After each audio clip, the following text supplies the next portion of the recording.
This podcast is brought to you by Harry's. Please visit harrys.com and use promo code BALDMOVE, all caps, to get $5 off your first order.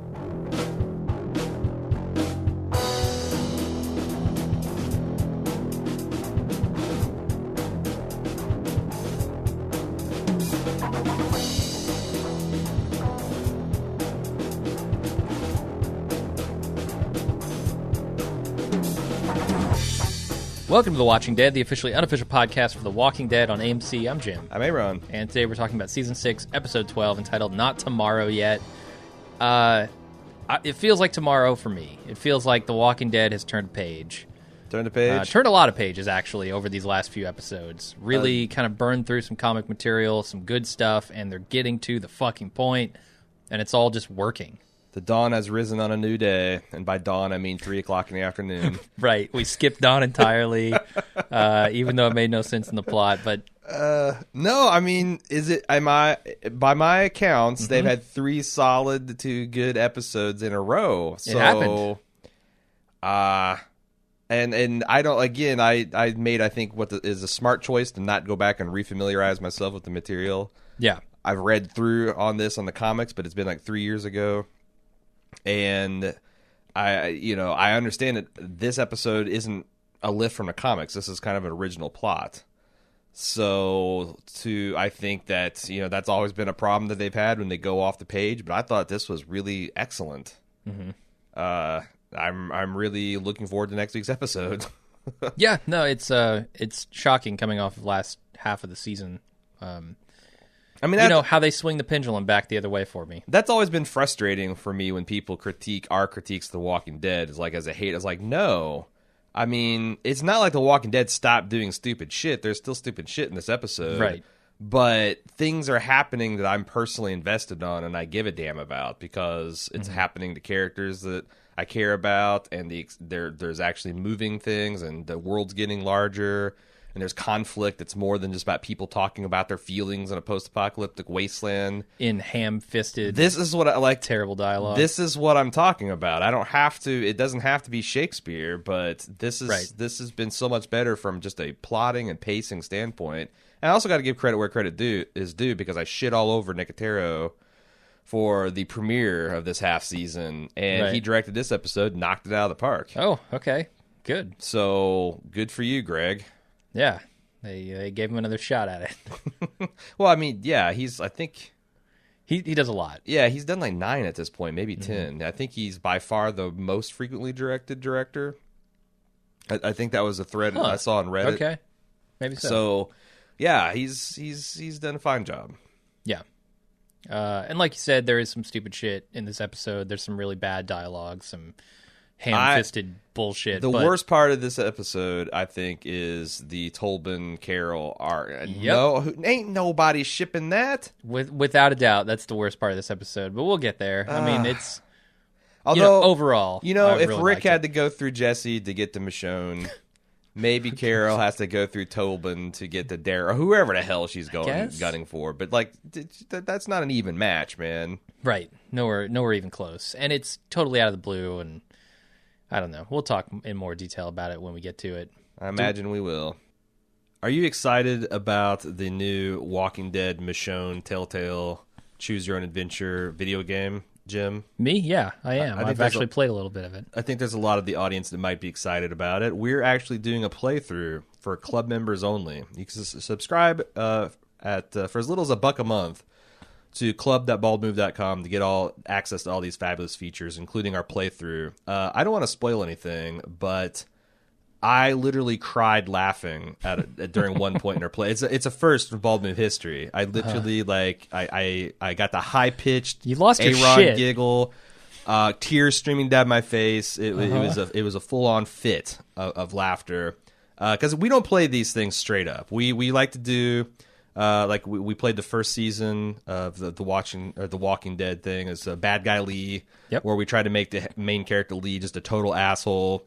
Then hilariously, we did it in the second season with the bad guy Clem, the little girl Clementine.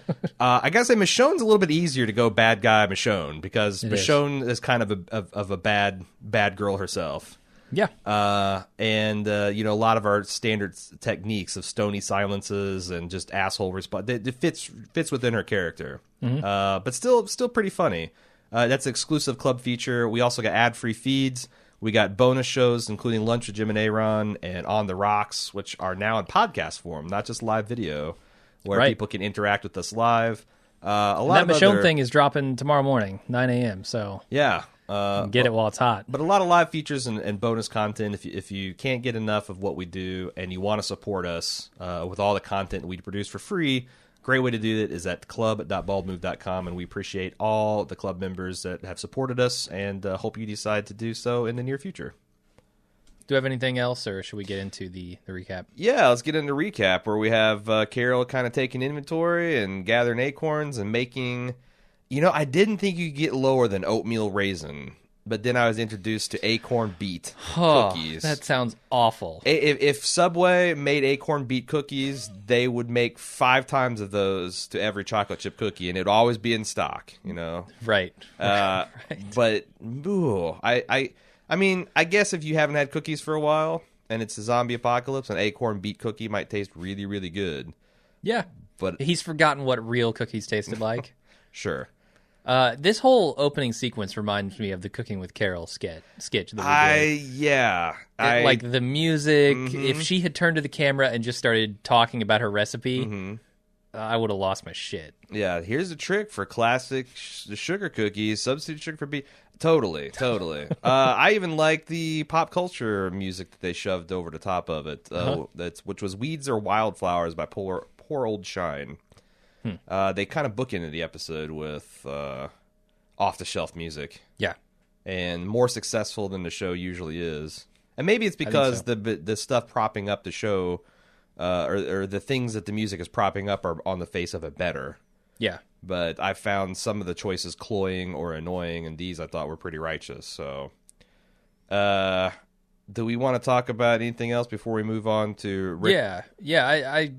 I just, it really struck me in this episode, and they make a point of it. Like, now that they're in a place where they can, how many showers must you take in a day? Like, when you've got to go out and do this thing, and you just get soaked in blood every other minute, and you got to kill walkers, and you're rummaging around in the dirt. Like, if you want to stay clean, Gregory, makes a point about how hard it is to keep his house clean. Sure. How hard is it to keep yourself clean? Probably pretty hard, but I also imagine that, I don't know, if you have more than a shower a day, your skin's going to get dried out. Right. Maybe you're not, soaping it up. Like, you save the soap for when you get blood and guts on you. Yeah. Just garden variety dirt, you just sluice it with water. Sure. And then the other thing I noticed is there are a lot of people that we haven't seen roaming around this place. There are kids, more kids. Sure. Well, roughly 54 people or 52 people. Yeah. So I was glad that after saying that, they kind of showed us some of these people lurking in the background, both here in this opening scene and also in the town hall meeting. Rick drives through, says that they got a month's worth of food, which quantifies kind of the haul. That's a lot of food for 54 people, and how they're having a meeting for an hour that they're going to have to fight. We find that Carol saved a final cookie for someone special. She places it at the grave of Sam as Morgan comes up to chat her up, which satisfied some curiosity that I've had, that no, we haven't missed a big talk. They've deliberately not spoken about it and outlined plausible reasons, they don't come out and say it in the episode, but you've got some ideas of why this silence has kind of held for so long, and they don't make me want to kill myself. So that's all good. No, it seems to me like, I don't know. They're both, headed toward some kind of middle ground here. Potentially, they're both having real issues dealing with that fact and the things that they've done. But I liked it, and I thought it was kind of also great how subtle it was that Carol's dealing with this Sam thing. It wasn't a fucking conversation with somebody like, "Oh, I can't believe what I said to Sam before he died."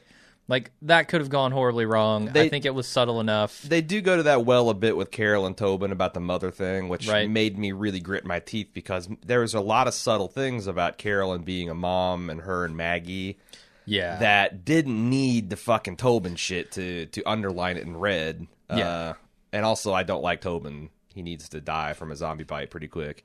He might. To save Carol from his boring-ass tapioca self. Yeah. So we get to... what did you think of Morgan? Every time Morgan opens his mouth, he says something stupid. This week's exhibit is... I tell you why you haven't told anybody what I did. You didn't want to tell anyone because it's kind of like you did it too. What the fuck does he mean? And I like Carol's just, no, it's not. Like, not only is that a stupid reason, but I don't want you to think that that's the stupid reason, because people can believe all kinds of stupid things and be guilty for all kinds of things. Right. But her just outright, no, it's not. Like, don't be stupid. I like that. And I don't even know what Morgan was trying to say here. That she's complicit in his wolf crime because she chose not to tell everybody how astronomically stupid he was after it's already been said and done. I don't know what Morgan's point is, but I'm not actually 100% sure. And maybe I'm just dense. Maybe I'm just not figuring this out. But why Carol is having this change of heart, I'm not totally sure on that still. I don't think we're supposed to be, but I do think that there are some interesting lines of evidence in this episode. Okay. That we'll talk to. Mostly with the conversation she has with Rosita a bit longer, or a bit later in the episode. Mm-hmm. So at the church, Rick outlines Maggie's protection plan. And, of course, the only dissenter for rolling in and killing everyone is Morgan, as you would expect. And, you know, I'm glad that no one in the group listens to him, because his plan of we should just talk to these people, that's the MacGruber style. Like, right. Give away your only shot. Your own is you don't the have element strength of surprise. in numbers. No. You don't have you don't knowledge know about do. their community. Sure. You don't have anything that might help you along the way except for surprise. You have the element of surprise. And Morgan wants to give it up. Yeah. That's fucking stupid. Thank you, Aaron, for standing up and saying, fuck you, Morgan. Sure. We're doing this thing. I do like the subtle character thing they did with Tara. And she, if you missed it here, she outright said it when she's confessing to the priest and Jesus. But when Rick says we just go in there and we kill them all, it cuts to it must be said, a visibly pregnant Tara. Right. Being very uncomfortable, because this has got to sound very governory. Absolutely. Yeah. Uh-huh. The other thing I like about this scene is Rick understands Morgan's position and isn't forcing him to do the things that he doesn't want to do. He's utilizing him in other ways, which I feel is good leadership. Yeah. You know, we don't all have to kill, but the people who are going to stay here, they have to accept it. Yeah. And they have to also help out in their own way. Yeah. Good stuff. Then we see Carol writing in a notebook where she's got a couple of tallies listed. RKDL, Terminus Courtyard, Candlewoman, and W's. Now, I've got answers for all these. I do too. Except for the R. Who the fuck is the R? I forget. That's Lizzie and Mika's dad, Ryan or Ron, that she mercy killed because Lizzie couldn't. All right. I'm not remembering that plot, but sure. That was kind of the very big genesis of the prison plot.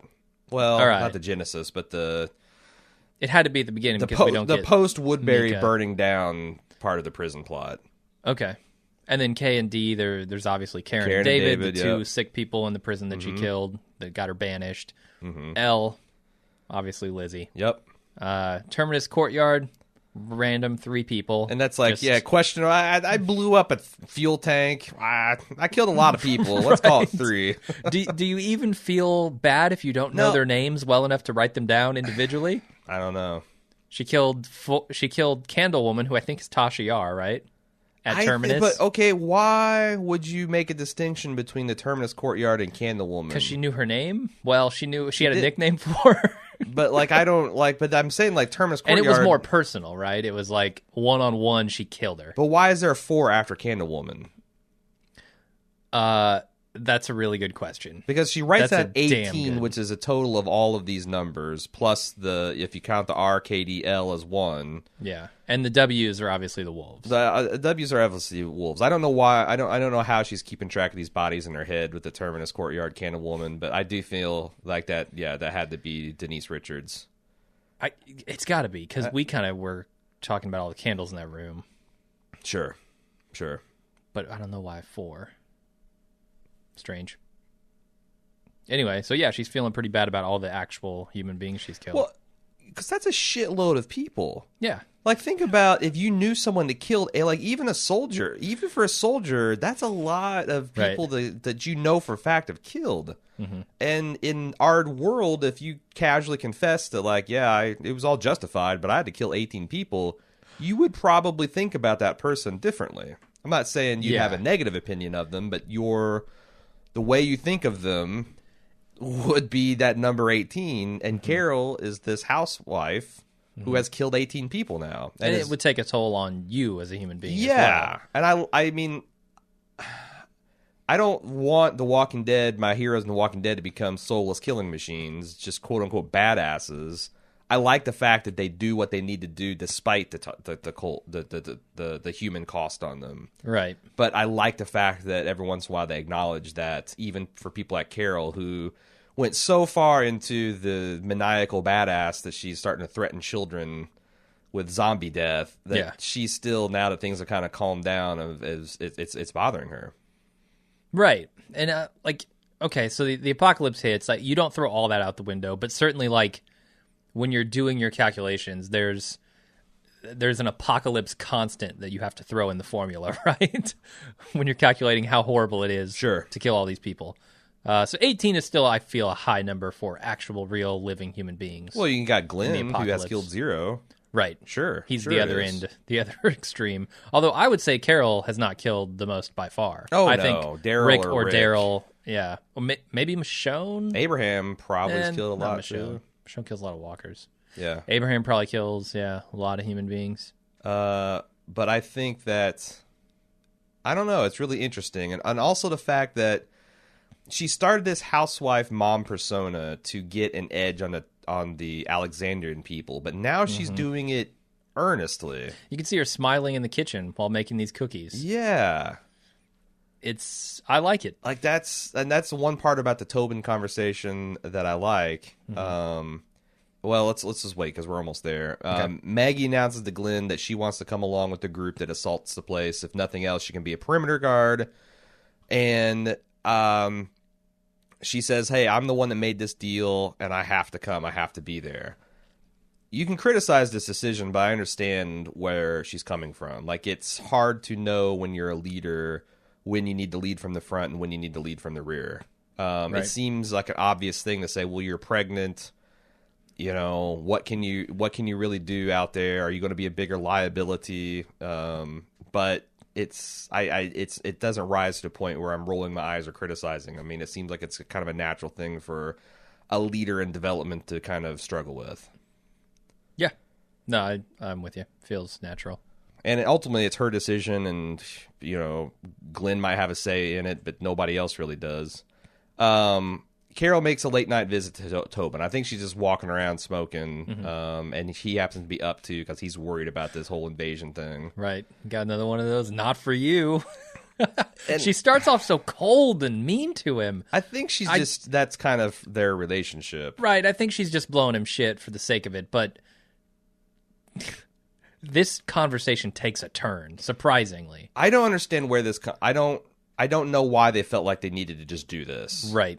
Like, this could have been the start of, Tobin's interested in Carol. How do I feel about that? We'll see how it develops over the weeks. But just to go from 0 to, you know, I mean... It doesn't make any sense. Because we've never seen them, like, playing around or being happy together. Like, we haven't seen anything that would cause me to think there's any kind of relationship there. Why just jump into it with both feet? I wonder, though, if... Because I thought about this a lot, because I hated the idea, and I thought about why I hated it. But if I look at it from Carol's point of view, as this woman who seems like she's naturally happier. I mean, she obviously can kill a bunch of people, but she seems like she might be happier in this role of caretaker. Tobin is a very gentle man. Right. Like, he's adverse to killing, he's adverse to violence, but he's industrious. I can see how, with her experience of Ed... that might be attractive to her. Like, here's a strong, stable man who's very gentle and kind and mild, and I find that, like, I don't have to be afraid of him. I'm not saying he might be afraid of me. Right. I'm not, he is, I think. I'm not saying that they wouldn't be good together. I'm saying they haven't been good together yet, and to throw them into this relationship immediately is insane. I think so too. But on the other hand, what is normal human behavior? I mean, what if Carol's just doing this because she's been lonely for a long time? And I think, from her flirting with my take on her flirting with Daryl is that she has physical needs as a woman, and she's been trying to get these satisfied for these 5-6 seasons, and nobody's stepped up. And if Tobin is ready to, lay the cold rolled steel, God, Jesus, he's ready to erect that cold rolled steel, then maybe this is going to be an Abraham Rosita situation where Carol tosses him to the side. But later on, maybe. So it's like maybe it doesn't have to be this big emotional thing, and she's taking advantage of him, and that can happen. But the scene felt emotional, right? It didn't feel like, no, you're right. I just need a booty call. It was... Which is, again, I felt like, okay, right before the kiss and they exchange feelings, just pause it right there. Yep. Do a couple more of these scenes in the next couple weeks, and then see how we feel about it. With The Walking Dead's history of giving characters a lot of characterization and then killing them, and Carol being kidnapped at the end of this episode, I'm a little worried for Tobin and or Carol, frankly, because it feels like that's what they did with Tobin and Carol's relationship. Yeah. So maybe they're just trying to get a little bit in before they kill one of them. Well, the other problem that I have is that I thought the scene is horseshit before it even got to the relationship. Like Tobin grasping on how her being a strong mom lets her kill people. Right. Like, well, then how does Rick kill people? I mean, everyone's got different reasons for killing people. There's not one. I mean, she cares a lot about the things that she wants to keep alive. Mm-hmm. Being a mom, being a cop, that's all secondary to the point of their intrinsic goodness and willing to do things that need to be done, even though they find it personally. Right. And that's the other thing about this scene. It also has like the stereotypically Walking Dead clunky dialogue and just overwrought emotional exposition. If they're going to try and build a solid relationship between Carol, who is one of my favorite characters, and this nobody doughboy douchebag, they got to do it on more solid scenes than this clunky hackneyed bullshit. Yeah, I mean, this guy's got a simple Jack haircut and Carhartt jeans, and that's the only thing I know about him. Right, and he builds a wall. He builds a wall. And kind of was just an underling in the wall building, right? Yeah. He wasn't managing He wasn't even Reg's right-hand man. That guy got bit by a zombie a couple episodes back. Yeah. I do think that there was something interesting. They tried to do this scene where they were trying to, they had a subtext of Carol being happy. Like she's been a fake mom, the spy mom, and now she's kind of a real group mom, a real den mother, and they're trying to acknowledge that verbally as they're showing it, because you kind of have to do that with audiences. I just think the way they chose to do it doesn't work, because I like the fact that we see, Carol's. We had this whole theme about the Pope smoke and the fire and the transitions and the metamorphosis of her character, and we're seeing another one yet again. So I see they want to draw attention to it with dialogue, but her and Tobin just... Are her cookies going to get more delicious as she changes? She's got like eggs and butter and flour. She's going to be in cookie heaven. If she can put a smile on your face with fucking acorns she picked up off the ground and beet juice, then she's really going to... I mean, she bought Sam's silence with her chocolate chip cookies. And those were even half-assed cookies. Yeah, those are She didn't have all the ingredients. She's shaving chocolate from a chocolate bar. It's like, now totally. She's got actual butter. My God. Yeah, and milk, cookies, and eggs. Just watch out. Yeah. Next scene is one of the more brutal things I've seen on The Walking Dead, and it's Abraham just leaving Rosita destroyed. Oh, man. And I get it that he's closed off emotionally, and he doesn't want to do this, but to go from how warm and loving he was with her, and you're the perfect woman, to... why are dingleberries brown? That's the way shit is. And when I first met you, I thought you're the last woman on earth. You are not. My God. That's Hiroshima levels of devastation. That's like, I don't want to be with you unless there is literally no other option. There is a shadow of Rosita burnt into the wall from the blast that statement made. It's terrible. Oh, my God. Yeah, he hit her with the RPG. The RPG of breakups. Yes, he did. And even worse, Eugene's dumbass comes and asks if she's tried to beat cookies because they're chewy. They got some. They got some fight in them. Did you see his fucking Virginia's shirt? for lovers, yeah. Eugene, bad timing. They've got some fight in him is going to be my go-to like insult of substandard cooking. Like you tried, Right. it's got some. This steak's got some fight. When the waitress comes by, how you enjoy it? It's got some fight in it. like Jesse's biscuits and gravy. Yeah, Not Jesse on the show. are you talking about Seattle? Personal Jesse? arrogance, Seattle Jesse. Oh yes, yes indeed. Got some fight in him. But I mean, what more is there to say than this? It's devastating, and this is how Abraham breaks up with people. I believe it, but like, man, I feel bad. What does Sasha do if she finds? Because that's the thing. Like, I don't know that he really loves Sasha. I think that he is kind of a closed off, broken dude. And he found a woman who's also kind of closed off and broken. He's thinking, "Oh, this will be easier." I don't know that I don't know what his idea of love even is. Yeah, I don't know. Everybody kind of wants somebody that understands them, right? And I feel like Rosita doesn't have much cause to understand Abraham, whereas Sasha might have a little bit more. Although they've been traveling together for thousands of miles and hundreds of days. I mean, I'm just saying that how the fuck does Abraham know Sasha better than Rosita enough to... That was my whole... It's like,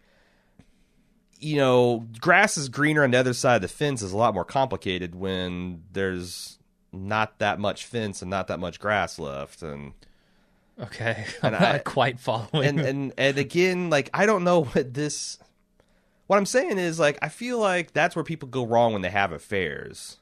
Like, oh, the grass is greener, so let's rather than trying to weed and fertilize my side and wonder why the magic is gone anymore. I'll just hop the fucking fence and shit in this pasture now. And Abraham, I think, is exhibit A of that thinking. Maybe so, but also think about the idea that of what he says. When they got together, it wasn't a conscious decision of his. It was literally like, well, this kind of just fell into place, and that is what it was. And now I've actually thought about this, and I have a choice that I'm making, and it sucks, but I'm doing it. Yes. So this feels a little bit more real than the always kind of just boning thing we thought that Rosita and Abraham were doing. We never felt it as an audience either. So I agree, I guess I'm with you. Sasha doesn't seem like the perfect woman for anybody really at this point because she's a little crazy too. That's what I'm saying. Like, I guess my only rebuttal to that was that I don't know that Abraham has made a really thoughtful decision about Sasha either. Okay. He went on a mission and dressed up in dress blues and decided, you're my next mission, and that's the way it's going to be. Now, I think that last week's having Abraham and Rosita be so sweet to each other was a deliberate choice to make this completely devastating. And I'm fascinated in this, because this is the kind of shit that's going to... If you're going to reboot human civilization, one of the things you're going to do is break up with people and leave people. And it's not going to be because people are dead. It's just like, I don't like your face anymore. I don't like the way your cookies. Yeah. We're out of butter and eggs. Now it's all beets and acorns. And what will this do to a group of 52 or 54 close-knit survivors? Right. There's going to be tension. Yeah. For sure. There's tension in the real world. There will be tension in this scenario times 10. Yes. So even though I think Abraham is a complete asshole, it's super fascinating. It is, yeah. So the babyface tough guy, whose name I don't recall, from Hilltop, is drawing Rick a map of Negan's facility. He says he's been inside. He's got a few ideas where their pantry and their armory is. Rick comes up with a plan to get inside. They're going to find a fake Gregory head and give it to him. Do they make that explicit in this scene? No, they don't. But and I remember us scratching ahead. But I like the way they unveiled that plan. Yes, this is pretty good storytelling. Because they later pull up and honk their horns, and I'm like, are they trying to get the attention of the Saints? Yeah, this seems crazy. The Saviors, rather? What? I don't know, man. Yeah. I was puzzled at that point, but on second watch, it makes total sense, and it's really kind of cool. And it actually made sense as we were watching it the first watch. So. Well, I missed a bunch of lines. Well, that's the way we do the live watch. Right. Anyway, Tara and Denise say an awkward goodbye. Tara kind of blurts out, "I love you," which we talked about as her MO on the live cast, because she just like show up. Oh, let's couple up then. Right. However, they make it another added dimension when you find out that she was really just saying this to cover something, to cover a little piece of awkwardness between them, which I thought was good. Right, and I don't know. In some ways, I wish that wasn't the case because I feel like in these scenes they're so good together. Sure. It's just like it feels so natural. But then when I know like Tara's lying about stuff, it's But I feel like that's all natural too. Like people do that thing, and Denise, like she clearly has feelings for it too. But it's like she's also kind of more logical, I think, and it's like, well, it's right. I you feel make like it back and normal, yeah, in this situation, whereas Tara's gung ho. More hilarious hiding of was Alana's. Did you see that? Yeah, she's Alana literally Masterson. standing in front of like a dish dryer, and like this giant plate is right dead center over her belly. But you can tell, like you can see the weight on her. It's No, not like yeah. No, she's like, totally pregnant. Where'd all the food go? Oh, Tara must have been eating it because she's put on like 20 pounds in the face, and obviously it's because she's pregnant. Yeah. But the show, it's so weird to see that. I think it's almost they're having fun with it because that dish is placed like an Alfred Hitchcock type outline of what she would look like if the thing was not there. And I thought there's a lot of like, I'm not going to say unintentional comedy. I think it's intentional staging comedy. Uh-huh. Like an Austin Powers skit, right? Yeah, like you've got like the start of a joke. You got a priest, Jesus, and a lesbian in the car. Yes. And the fact that like Tara is confessing to a priest and Jesus is literally in the back seat listening. It's there. I mean, that stuff is really fucking funny. Shouldn't she let Jesus drive? Well, he's more of a co-pilot. Okay. Maybe more of a back. I would say Jesus let him is take my the wheel. backseat driver. Yeah, well, sure. When you're going YOLO into the saviors, I would say let him take the wheel. Well, she's got that kid. She's got that song because she's pregnant. She just needs to slip on some black ice. And then throw her hands up and say, Jesus, take this. No, right. Fucking counter steer. That's what Jesus is going to be screaming. Steer into the skid, goddamn. Anyway. It's the only way you get traction. So that's that. Rick and crew, as we mentioned, pull up in their cars and they honk their horns, which I buy their plan, but it seems awful fucking risky. Like, how do they know there's not a pack of saviors about? I guess this is the battle group, so if that happens, they're ready for it, but... You know. Right. I mean, these are all of the badasses. Sure.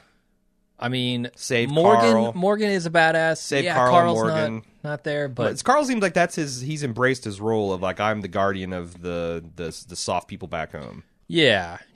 And it kind of started as guardian of little baby ass kicker. Sure. And has morphed into a natural thing with him in the town, which I like. But yeah, this is the biggest display of force we've ever seen from these guys. Yeah. And it is impressive. So I guess if they're ready for trouble if trouble came, but it also kind of be like fuck their plan. But I guess it's a calculated risk. Gabriel indicates that he is ready, and are you ready to embrace him as a badass on the show? Because I'm not sure I'm ready to forget some of the shit he's pulled. Right, I'm not quite there. You know, the speech he gives later on goes a significant way toward showing at least his mentality, if not his skills. Yeah. They need to do a little bit more work with him. Yeah. But they could definitely bring him around. He's on the right track. Yeah. He's on the right track.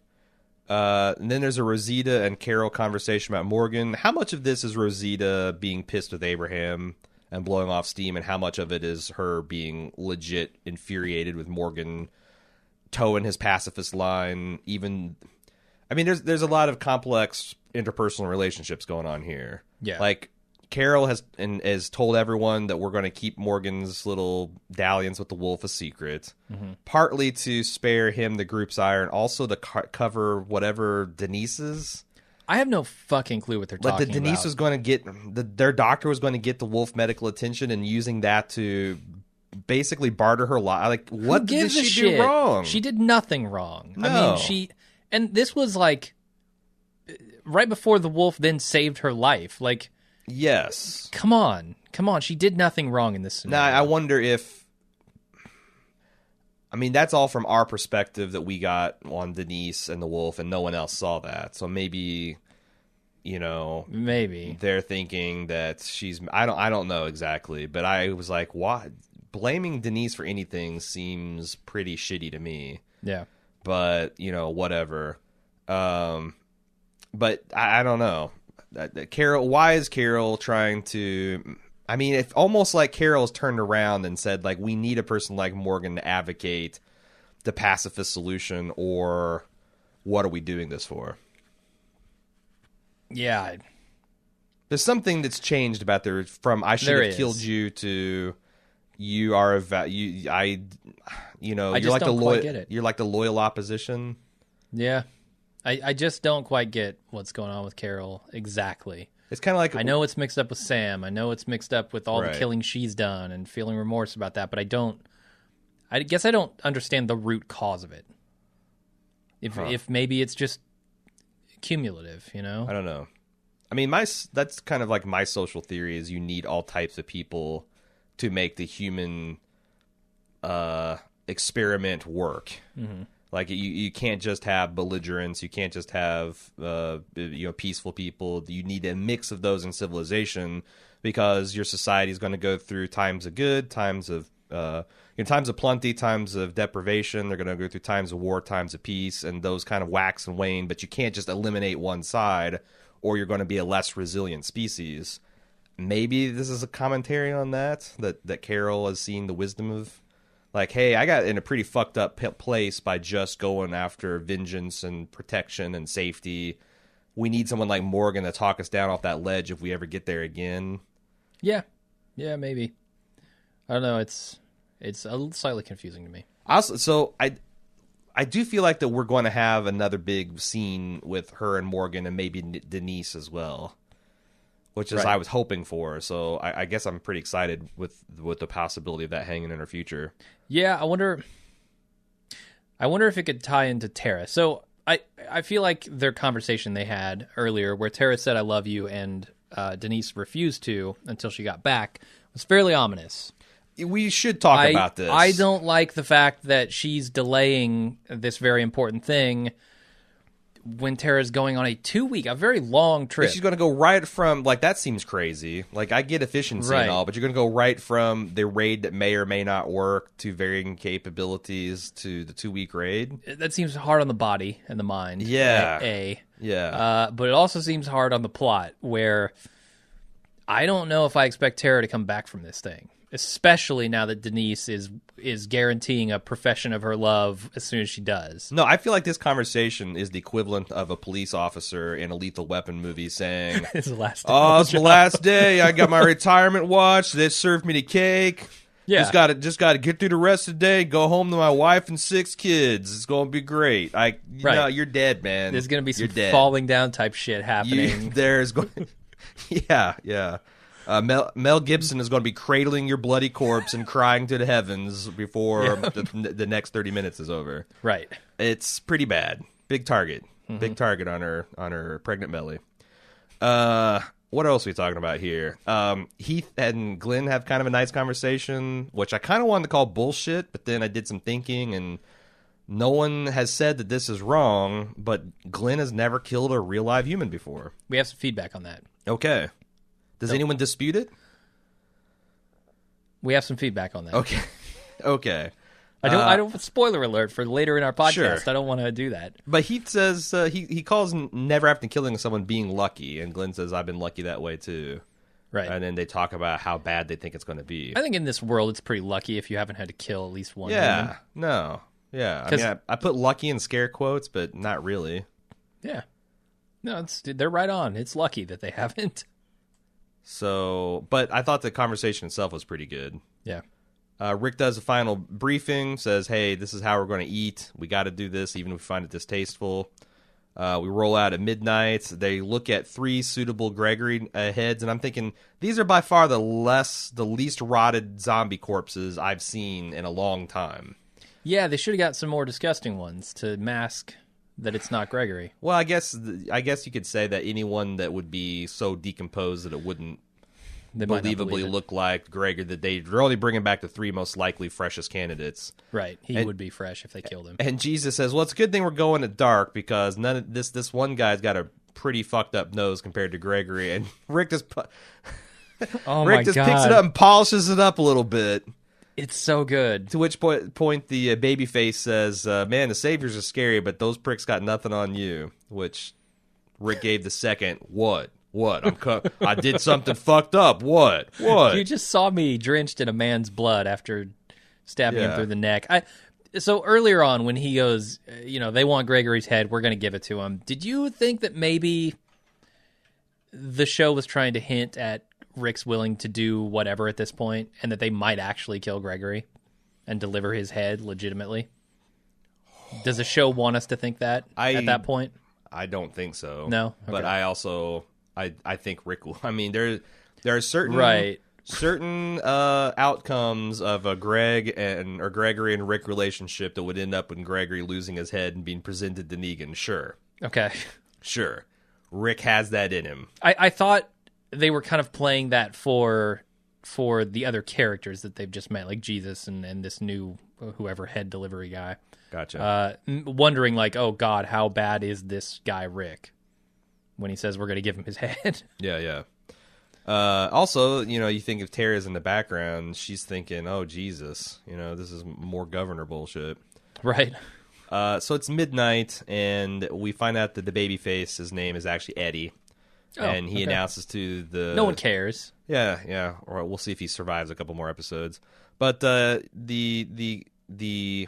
Negan compound is kind of cool looking. Like, he said it had these satellite dishes, which I'm thinking like maybe cable companies. These are like search for extraterrestrial life kind of. These are SETI kind of dishes. There's massive. Right. What do you think this place is? I don't like a radio telescope. That's the only thing it could be. So it's like some kind of scientific research station? I think so, yeah.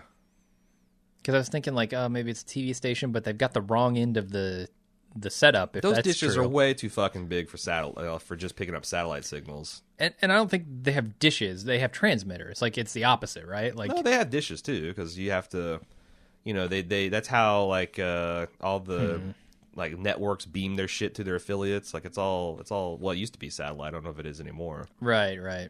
But Okay. I'm sure it might be fiber optic internet now. But no, I think those are definitely some kind of space-based thing. But the inside of it looks also very, like, compoundy, right? It doesn't look like you'd be walking down it to go to a TV studio.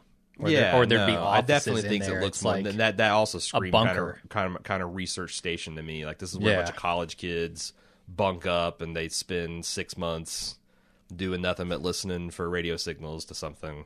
Right.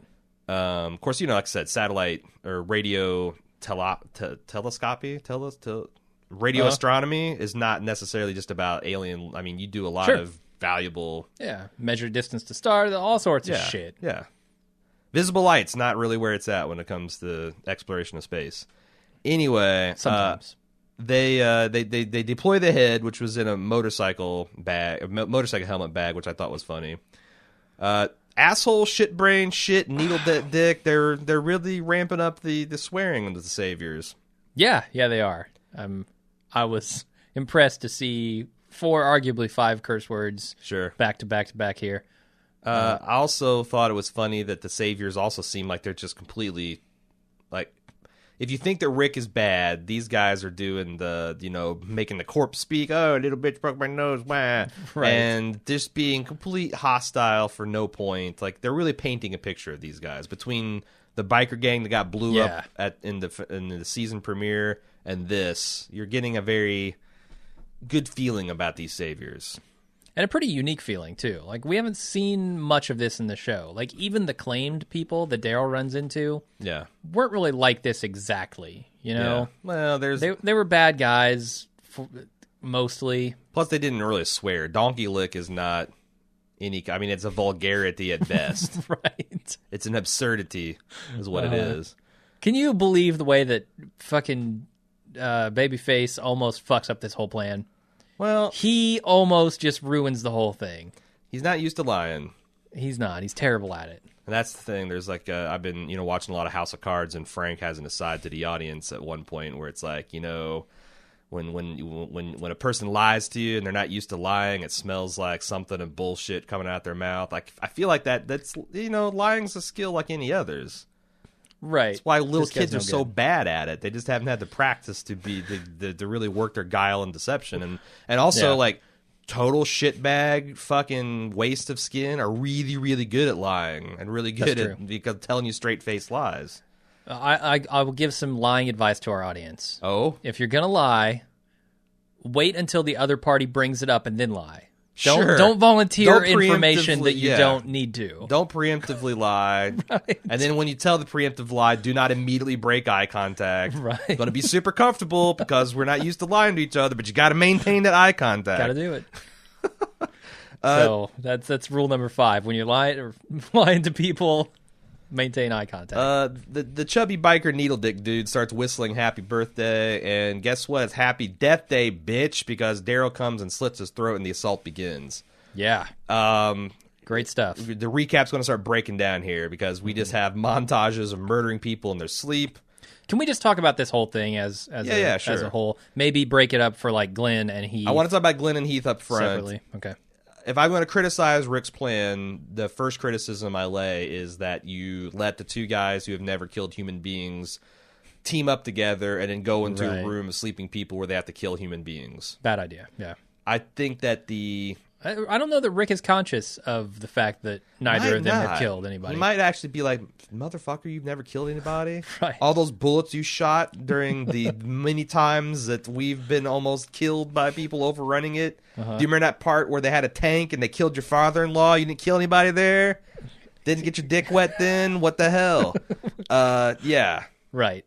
Sort of a what is this situation. Sure. It's like announcing into your high school locker room that you're still a virgin. That's a terrible idea, It's just, you even if it's true and it's nothing to be ashamed of, that's not the environment you want to make that announcement in.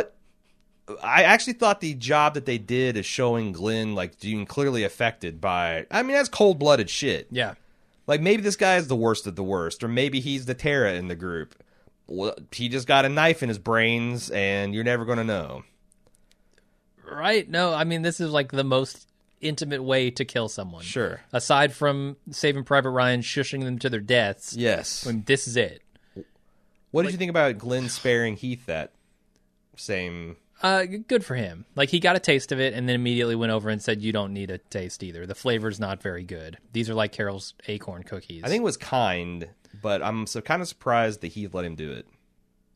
I thought that when we were going to see some growth in Heath, not killing someone's growth, but you know what I mean. Like you're going to see, growth. Yeah, you're going to see the kind of post-apocalyptic growth from a character, and Glenn took it from him, which I think that's what you expect Glenn to do. But Heath is like, no, I kind of expect him to go, no, I got this.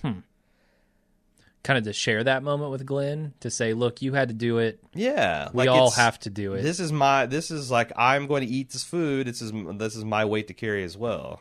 Like, I'm not judging him because I think that's a purely human reaction to have. Yeah. It just tells me something about his character.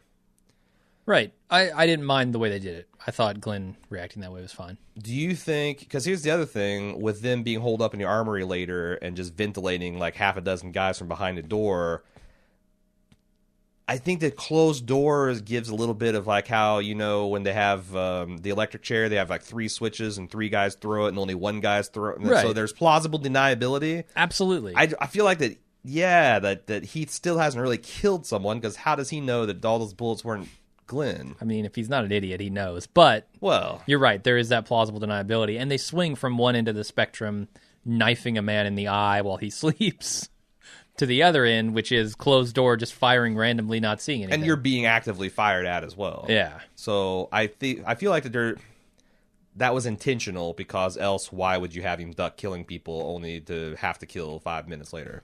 Right. How much do you think they're going to wrestle with this idea in the future? I don't Have they already done the know. wrestling, or are we in for like a lot of moralizing type stuff with these two? I don't know, because I guess that's one thing that the show hasn't really done about, like, they showed Rick being squeamish about even killing zombies in the beginning. Yeah. But when he first had to kill, was it Nebraska where he had to first kill someone? In the bar? Yeah. I think probably. They never really showed him wrestling with that decision. And I would allow a little bit of moralizing in this because I feel like it's something new for the show to do even this late. Especially with all the Alexandrians who aren't really fighters and the Hilltop people. Like, there could be some, you know, analysis of that as, like, you know, like what does PTSD do? And I would allow a little bit of that. Okay. Because it's not the same kind of, this isn't the way the world works anymore bullshit. It's like, yeah. I understand that. I'm not fighting against it, but I'm still kind of fucked up. Same thing that Carol's going through. Right. Let's see. There's so much more to talk about in this sequence here. Yeah, there's tons of Polaroids of people with destroyed heads hanging up in one of those guys' bunks. Right, which gives you the full impression that this is a bad guy. Yes. And that killing him was not a terrible thing to do. Yeah, like these are almost like things that people pin up near their bedrooms in these kind of that's the stuff that you want to see before you go to bed. Like it's like the Rita Hayworth position. Okay, it feels like trophies. Yeah, trophies or stroke. It's uncomfortable psychologically to have that shit just framing wherever you go to sleep. Right, I'm with you there. I'm not saying he jerks it to the idea of people getting their brains beat in. But you're not saying it. But there is a little implication. Yeah, I'm not ruling it out with these guys either. Okay. Yeah, that was creepy to see. But it also helped to, I feel like, add a little justice and soften the blow a bit with Glenn having to kill this guy. Sure. Tara then, do you want to talk more about Glenn and he? Okay, so let's move to Tara. I want to talk about this whole, generally... Okay. The music in this sequence is really good too, and it's something that we've seen pulse pounding synth. We've seen Bear do before. Sure. We've heard him do Bear before. McCreary, the music director for the show. Right. When he goes into this score, it reminds me of like just cheesy '80s action zombie things and thrillers and like all sorts of stuff, and I really love it. I think this is the motif that this show needs to hang on to, and it seems like it's going to. He does this quite a bit. Tara confesses to Gabriel about lying to her girlfriend and using the "I love you" as a cover for the lie. And what she lied about is her discomfort with participating in something like what she did with the governor, where they mounted up in the tanks and destroyed the threat. And it's pretty effective because everything that Rick said, the governor said too. Like, we have to strike first. These people are killers. You don't know them like I know them. And she's having to go along with it. And she does because... Clearly, she sees the difference between the two, but she'd probably be a fool to just not be uncomfortable about that at all. Yeah, definitely. Makes sense. And again, I've already talked about it, but I think there's a lot of intentional comedy in the way they frame her confessing to a priest with a guy named Jesus, who looks like Jesus in a backseat. Yeah. It's pretty funny. Abe and Sasha come to a locked door, which I think is a gold mine. And they're not wrong because it looks like a fairly sophisticated marijuana grow operation. Absolutely a grow up. I don't know why in the apocalypse you grow indoors. Yeah. Like, what the fuck? You're wasting electricity. Like, that shit is a weed. No one's going to bust you, man. Put it out fucking side and be done with it. Yeah. Maybe don't water it. Don't worry about it. Just harvest. However, do you really want a pack of zombies to have the munchies? They wander in your patch, they come out, and like you look like the biggest bag of Doritos in the world to them. I feel like maybe it's not a bad idea to keep under lock and key. Okay. But yeah, if you wanted to, like you could have fucking fields of that shit. Yeah, and it's not bad for trading, I would imagine. Yeah. I was reading on Reddit, people made the point that they're not making painkillers anymore. This might be a substitute for that a little bit. Sure. Are you suggesting there's medical uses for marijuana, Jim?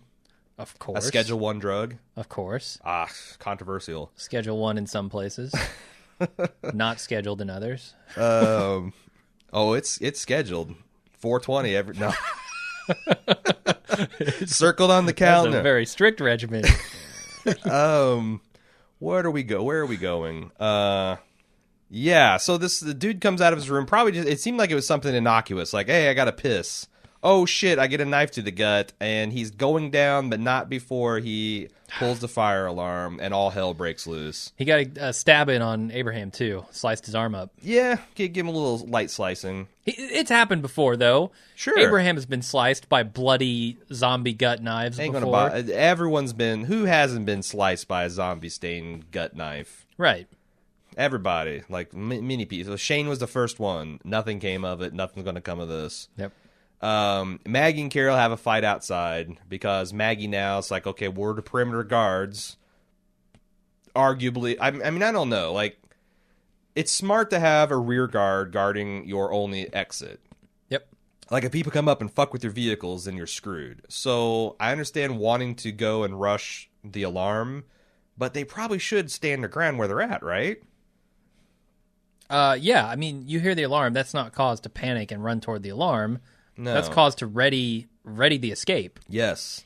Because I assume the alarm goes off, we'll be running the fuck out of there back to the escape plan. So Carol's right for two things, and she also has an ulterior motive, because she's like, Maggie, you need to start thinking like a mom now. Mm-hmm. You're supposed to be someone else, and she's saying, like, I wish I still had Sophia. I wish I still had my family. I wish I could be the person, and let me. I mean, there's a lot of complex. I don't know that I've got the words for them. I think the show warrants it, but you're dead on though. It's about Sophia. It's about what she Yes. couldn't be to Sophia and what Maggie should be to whatever. like, I've had to be this, and I can be this because I've got no one depending on me. That's not true of you anymore. Yeah. And this isn't a statement about you not being worthy of it and you're not being capable of it.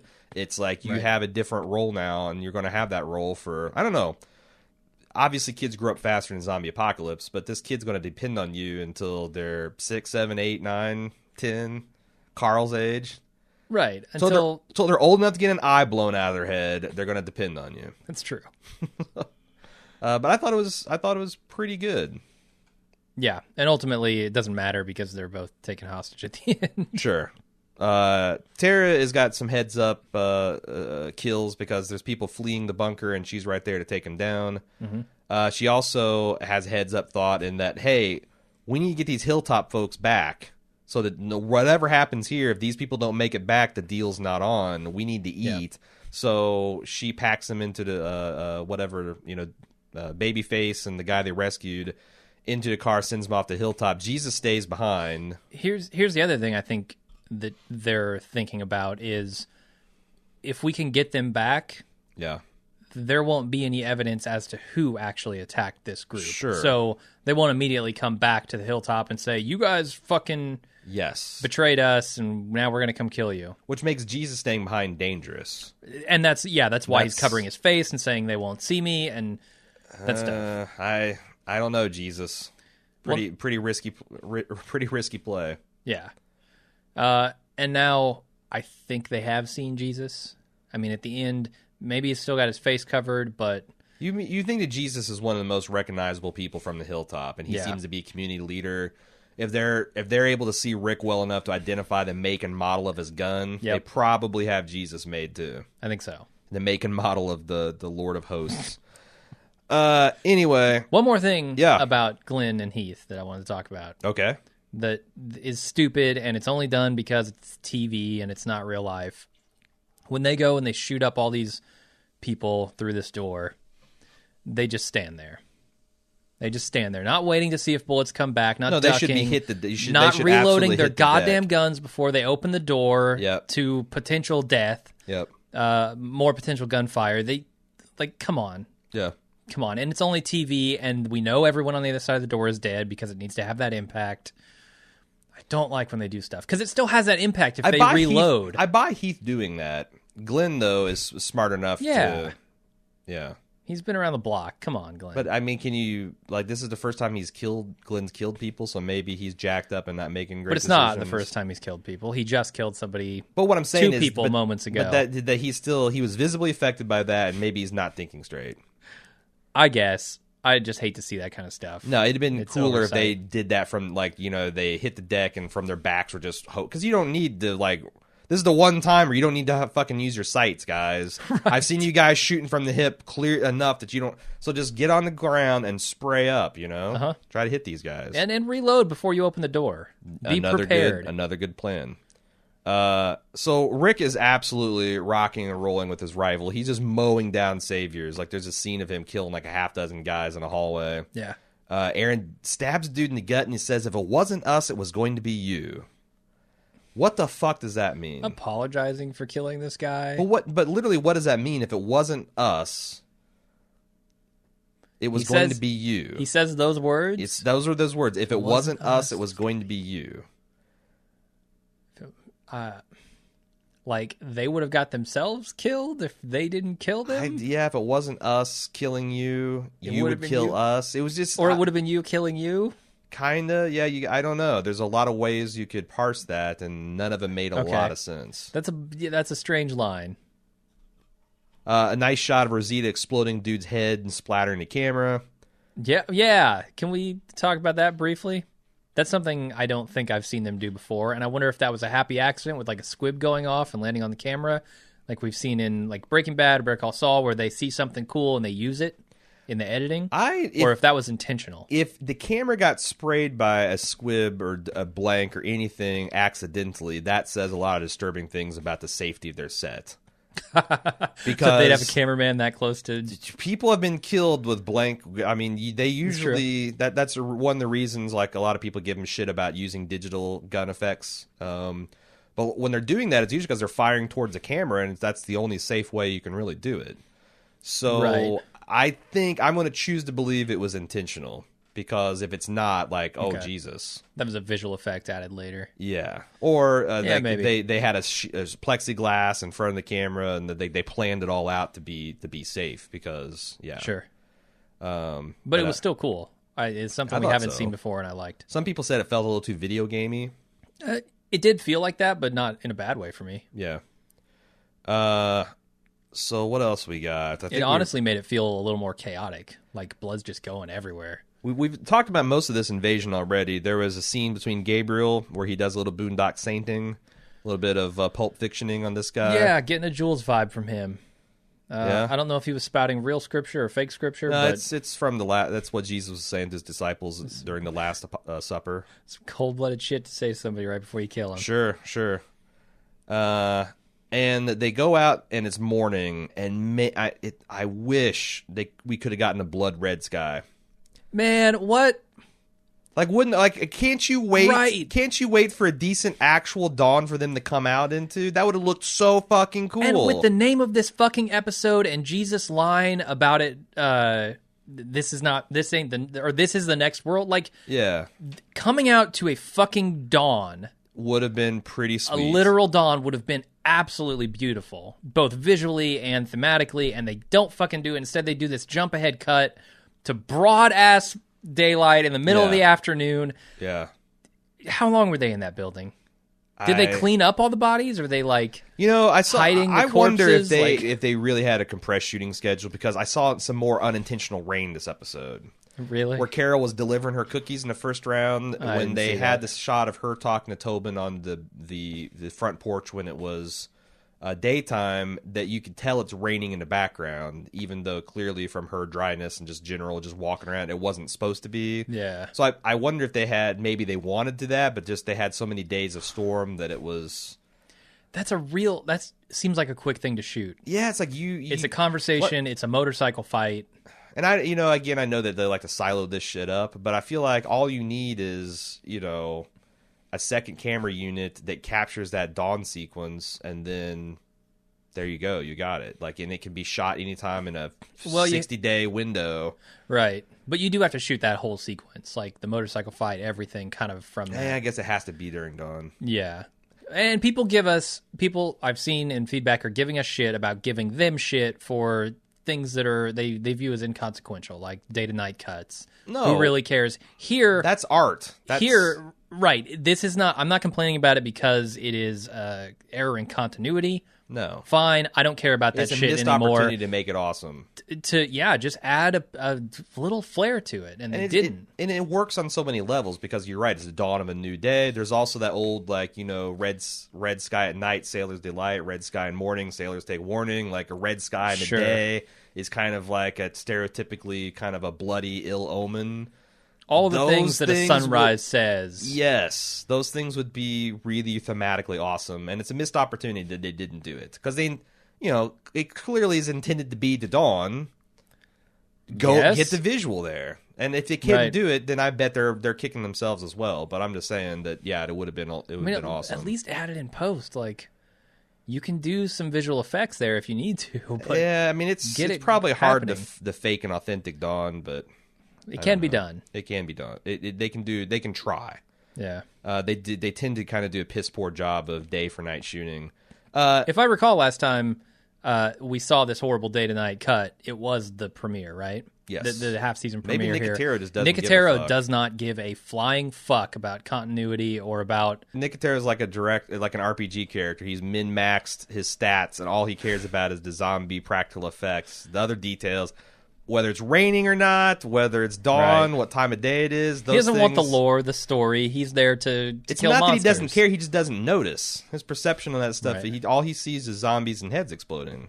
So, Yep. what are you gonna do? It's just it's unfortunate. They fire up the bookending pop music. It's Arsonist Lullaby by a band called Hozier, which I thought was pretty thematically appropriate. And we have a victory montage.